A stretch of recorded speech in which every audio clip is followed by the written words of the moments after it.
Hi guys, gals, welcome to our channel, questions and answers on immigration to Canada. Another interesting question always asked. I will try to answer it very briefly.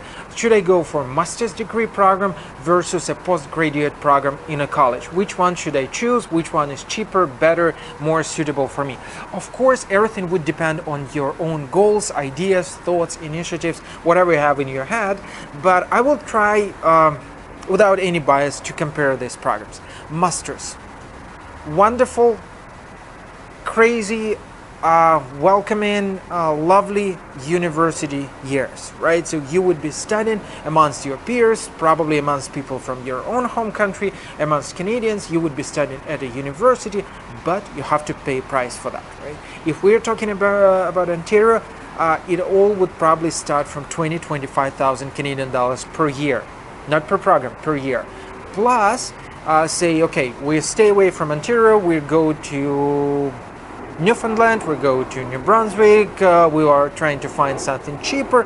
Okay, $10,000-15,000 per year, more or less affordable, but you would have to have a good GPA for that.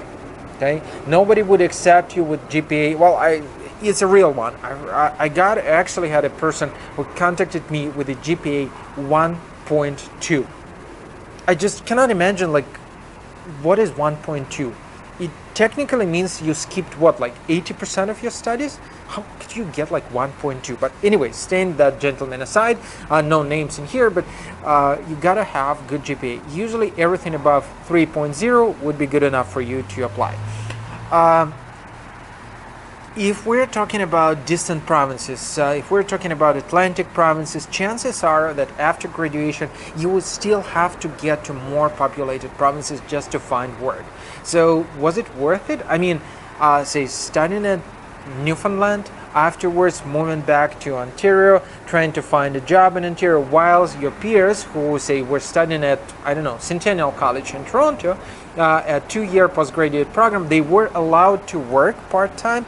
They have already established connections with the employer, and after graduation, voila, they already got a full-time job or part-time job. They did everything possible to apply for immigration. Okay, and now speaking about colleges, not every college is equal, not every program is equal. Probably the stupidest program I ever known is International Business Management. God knows what it is.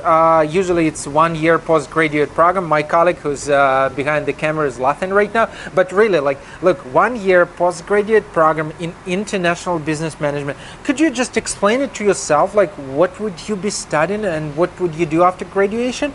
Don't want to disrespect anyone. Again, like, everything said in here is my personal opinion, but it sort of sounds ridiculous.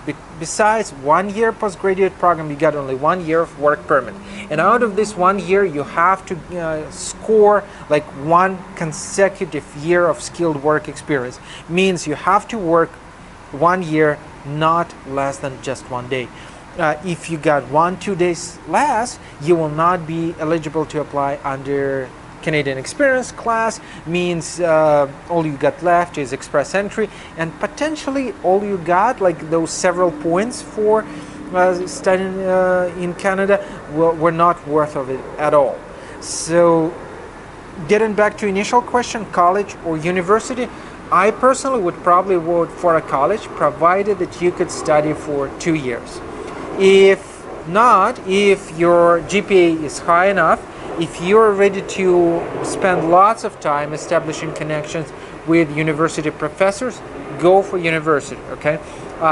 There's no unique answer for everyone. There's no like size fit everybody, but I will probably choose college against university simply because it's easier to apply, easier to be accepted, price is more or less on par, and provincial programs which people are usually referring to, saying like, there is Manitoba provincial program, Saskatchewan provincial program, Saskatchewan, whatever you could imagine provincial programs. They're lengthy. It takes you much longer time on average. Of course, not every program is the same, but on average, it would take you much longer processing time than just applying straight away to federal authorities. So again, every situation is different, but I would probably vote for college. Stay tuned with us if you got questions. Our contacts at the end of the video.